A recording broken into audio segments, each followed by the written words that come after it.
Sino ako? Simpleng katanungan, ngunit sarili ko lang ang makakasagot. Ako si Gerald Tabliga, Tab na lang for short. Isang estudyante na masiyahin, ngunit tahimik.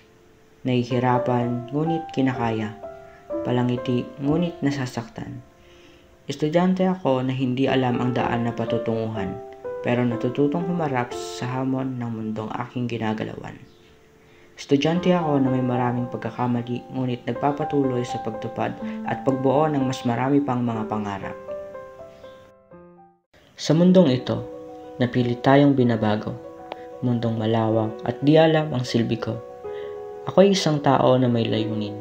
Layunin na makapagtapos at tuparin ang mga pangarap na binuo ko.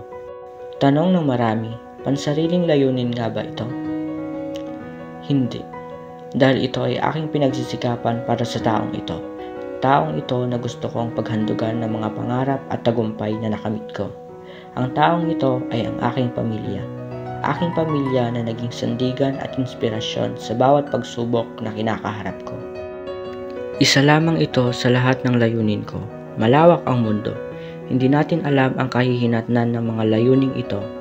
Ngunit may isang layuning hindi mababago, ang pagsisilbi sa Panginoon ko.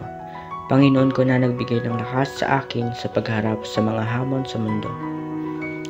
Ikaw ang sandigan ko. Muli ako si Gerald, patuloy na lumalaban dahil alam kong may Diyos ako.